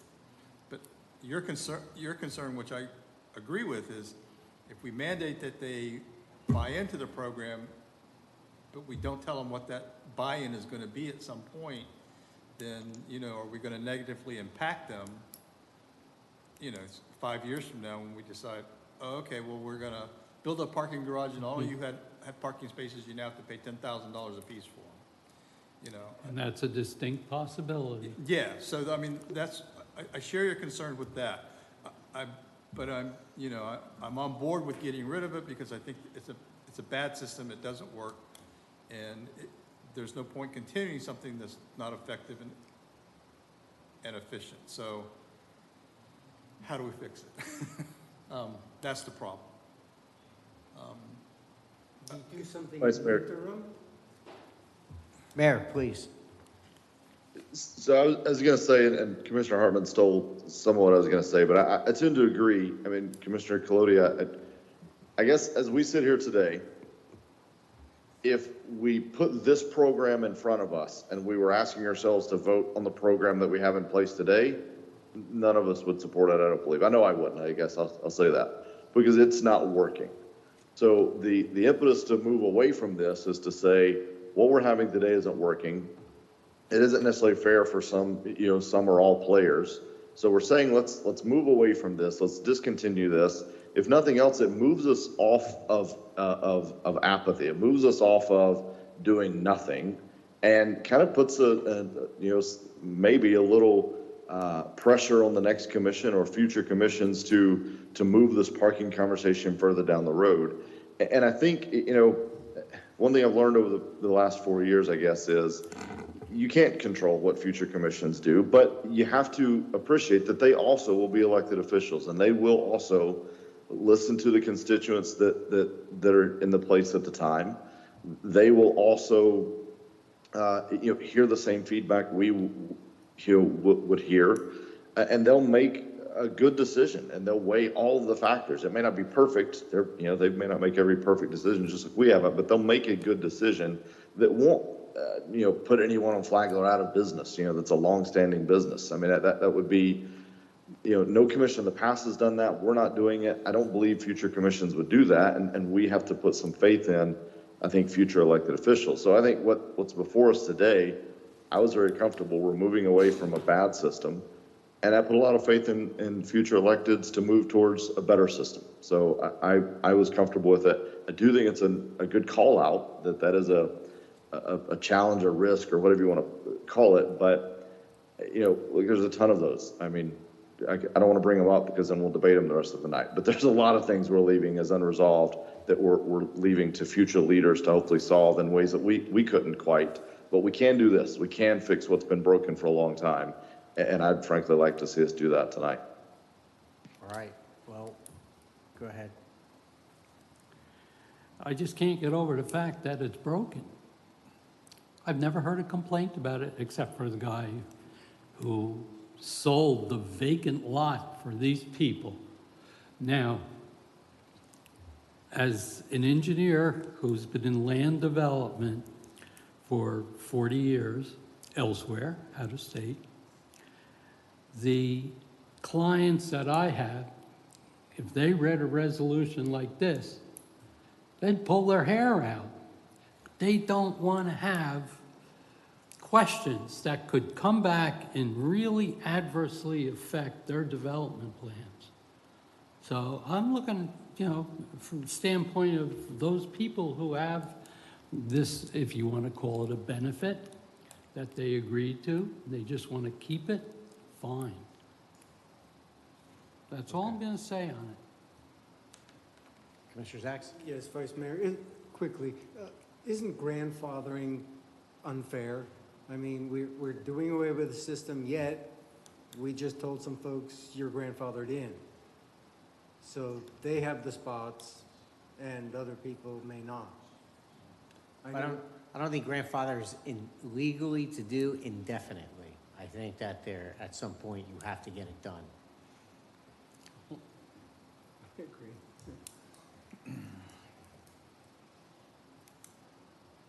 Okay, so we've had a lot of discussion on it. I think we have all voiced our concern or opinion. Is there a motion on the item? Motion to approve ordinance number 6122. Is there a second? Second. Second. Okay. Kelly, please call the roll. Mayor Owen, Yes. Commissioner Clody, No. Commissioner Hartman, Yes. Vice Mayor McGurk, Yes. Commissioner Sacks. Yes. Thank you. All right. Look forward to the future of this issue. Ordinance number 6122 is adopted. Okay, there are no ordinances on first reading. We're going to move on to boards and commissions. We have the Youth Council Task Force. We're going to consider approving the appointment of 2 and reappointment of 3. So I think that the first order of business is there a motion to reappoint the 3 existing members of the Youth Council, which is Tillman Arietti, Elise Cardat, and Carson Stepp? Motion to reappoint the council task force existing 3 members. Did I say Second. that right? Got it. Okay. Got a motion and a second. Kelly, please call the roll. Commissioner Hartman, Yes. Vice Mayor McGurk, Yes. Commissioner Sacks, Yes. Commissioner Clody, Yes. Mayor Owen. Yes. Thank you. Okay. Those Tillman Arietti, Elise Cardet, and Carson Stepp have been reappointed. Is there a motion to appoint Ava Garimaldi and Kyla Cannavale? Motion to appoint those 2 candidates. Second. Okay, we got a motion and a second. Kelly, please call the roll. Vice Mayor McGurk, Yes. Commissioner Sacks, Yes. Commissioner Clody, Yes. Commissioner Hartman, Yes. Mayor Owen. Yes. Thank you. And I had one comment too, if I could, Vice Mayor. Sure. Since we're on youth council, I really am proud of our youth council. I'm proud of what they've accomplished and how this commission has empowered and elevated them in a way that is unlike, I think, any other in the state and that I have at least seen. I hope that's a tradition that future leadership will continue and even continue to elevate. And I'm hopeful even that under Kelly's tutelage that we can get some more engagement and involvement from the youth council and some more good coverage of that. I mean, I see other youth councils that are presenting at the Florida League of Cities and winning awards at the state level, and I don't see them doing anything that our youth council can't do or maybe even hasn't already done. So I really hope we continue to lean into that because they are certainly the leaders of today, but these challenges are coming at them faster. The leaders of tomorrow, but the challenges are coming at them faster than ever. So I'm glad to see this continuing forward. Good comments. Agree. Okay. Moving on to commission reports. Starting down the line, Commissioner Clody. No reports. All right. Commissioner Sacks. None for me as well. All right. Commissioner Hartman. So just everybody out there be safe for the next couple of days. Hunker down and, we'll see you at the end of this little storm. Okay. I'm going to also echo the same. Be careful. I'm optimistic that we won't get hit too hard. I do want to announce that the county has approved a curfew for all county residents and municipalities. It's going to go into effect on 8 p.m. Wednesday night through 7 a.m. Thursday morning, and then again 8 p.m. Thursday to 7 a.m. Friday morning. So to all of our residents out there, that this is something you need to abide by. We have the chief here. He's got his men and women in uniform ready to rock and roll, and he's going to keep make sure the fort stays safe as we are hunkered down and dealing with whatever comes our way. So stay safe. And Chief, I appreciate you, and I appreciate all your people who are going to be working some long hours and overtime over the next few days. And that goes for all of city staff. That you guys are all going to be busy, EOC stuff and all this. I mean, you got a lot of sleepless time coming. Mayor, kick it. You can go ahead and finish it off for us. But Vice Mayor, you said it well, just really a sincere appreciation, you know, as all of us hunker down for a storm and we hope for the best, but prepare for the worst. And certainly, and that goes for, you know, everyone possibly impacted across the state. But, you know, our mind goes to our city staff, you know, even as we prepare with our own families, they're not only preparing with their families, but they're also dragging pumps to the right locations and helping residents with sandbags and so many other things. It truly is a well-oiled machine. As I've gotten the different communications, it's even been heightened for me this year as I've talked to Mayor-elect Cleveland about many of these things. I've been proud to report how the city kicks it into gear. Again, we refine a little bit every time. We get a little bit better every time, but very proud of our city and staff and thank them so much for their hard work. They don't, even though we're closing offices tomorrow, we got a lot of people that are putting in more hours than ever over this time. So really genuinely, sincerely appreciate that and wish everyone safety and look forward to seeing everyone when I return. Thank you, Vice Mayor, for handling the meeting today. Oh, glad you can make it. Okay, city manager reports. I don't have a report that was attached to the agenda, but I have a few things to mention to you. First of all, I want to thank the mayor and the commission for their support for the staff. The staff has been at it since Friday. I think we got to a point right now, I think we're all set up and hoping for the best. But there's few things that we are closing off Wednesday and Thursday. Finance will be in the office tomorrow, as well as I will be in the office. We will activate the EOC tomorrow at 2 o'clock. The UC representative, which is Efren, will be with us at the EOC. I even included them today in my conference call with the directors. The CIC, which is the Community Information Center, will be activated as well tomorrow. All calls to City Hall will be transferred to these numbers. We have distributed 18,350 sandbags from yesterday until today. So today we were trying to delay the distribution for about an hour, and I got emails from the county, from everyone. So they were out there from 6:30 this morning. I'm really concerned about the flooding in particular, so that's why we are gearing towards the pumps and generators and so forth. And staff has been really prepared to do that, but hopefully we'll see what happens. I mean, this is just not something new for us, so we'll get there. As you mentioned about the curfew, so it's in effect starting tomorrow at 8 p.m. and it goes on. We will evaluate our whether we are off on Friday or not Thursday, and we'll let you know. And I've been keep you informed with the emails, so hopefully that you read the emails and you know what's going on. And I will do that regularly as soon as we have some information from the conference call with the county. We have a conference call with them tomorrow at, I think it's 10 o'clock or 1 o'clock. They keep changing the time. Our city staff, I cannot say enough about what they're doing, especially maintenance op and fire and police and the city attorney's office and city clerk's office. Everybody's been involved doing something regarding this hurricane. So With that, thank you very much, and hopefully we'll be talking to you Friday morning after the hurricane is over. Thank you. So are sandbags still going to be available tomorrow? Who is? Sandbags still be available tomorrow Until noon. till noon? Thank you. All right.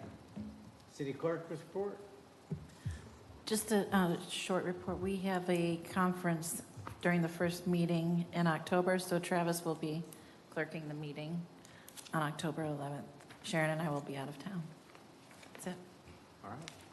City attorney? I will have a ordinance on first reading for your consideration. The next meeting regarding e-scooters. I pulled a lot of different samples from different cities, and I've heard some very different ideas from a few of you, so I'm trying to come up with an idea that kind of threads a few different ideas together.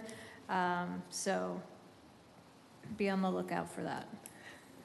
Look forward to it. Okay. If that is all, I believe that covers our business. We are adjourned.